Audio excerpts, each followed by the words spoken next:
দিনটা ছিল খুব দুঃখের একটা দিন। আর কি বলবো?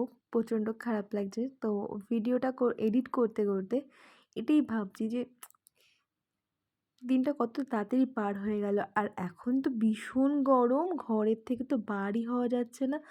তো ভেবো না যে এই গরমের মধ্যে আমি কোনো ভিডিও এত সুন্দর করে তুলতে পেরেছি। আমি এটা তুলেছি জাস্ট এই এপ্রিল মাস পড়ার আগে আমি মুর্শিদাবাদ ঘুরতে গেছিলাম আমার কাকার বাড়িতে। তো কাকা বাড়ি ওখান থেকে, ওখানে আমার একটা বৌদি আছেন।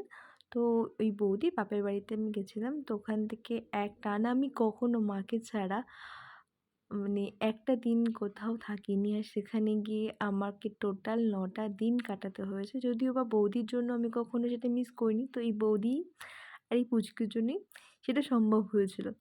তো এই যে সূর্য ডোবার যে দৃশ্যটা দেখলে, এটা অ্যাকচুয়ালি তোমার সাথে শেয়ার করতে চেয়েছিলাম। আর আমি বাড়িতেই ফিরছিলাম মুর্শিদাবাদ থেকে। তো মুর্শিদাবাদে আমি যদিও ঘুরতে গেছি, আমি অনেক জায়গা কিন্তু ঘুরিনি। তো আমার খুব ইচ্ছা আছে তোমাদের সাথে অনেক ব্লগ ভিডিও শেয়ার করার, শর্ট ভিডিও শেয়ার করার। মুর্শিদাবাদে অনেক সুন্দর জায়গা আছে।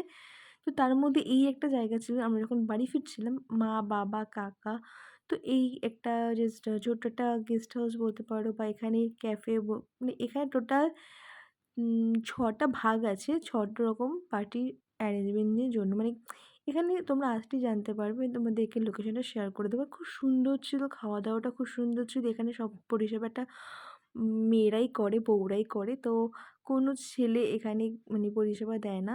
তো এখানে দেখতে পাচ্ছ এই যে দিদিভাই দাঁড়িয়ে আছেন, তো ইনিই সব কিছু বুকিং করলে আরেকজন দিদিভাই আমাদেরকে খাবার সার্ভ করছেন। তো জায়গাটা খুব সুন্দর ছিল। আমার কাছে খুব ভালো লেগেছে। তো তোমরাও একবার এখানে যেতে পারো। তোমাদেরও ভালো লাগবে। আর এই দেখো রাতের অন্ধকারে আমার তো জাস্ট বিশ্বাস করো, এখানে তখন ১২টা বেজে গেছিল। তখন সব বন্ধ। সেই সময় আমরা বেরোচ্ছি। তো তার আগে মা বলছিল একটু ভিডিওটা করে নে, কিন্তু আমার জাস্ট করা হয়নি। তো পরেই রাতে অন্ধকারে মানে অন্ধকার মোমেন্টটা তোমাদের কাছে শেয়ার করলাম। আর বাড়ি ফিরে চলে আসলাম। যারা আমার চ্যানেলটাকে সাবস্ক্রাইব করেনি অতি অবশ্যই সাবস্ক্রাইব করে দিও প্লিজ। এবার মতো টাটা, ভালো থেকো।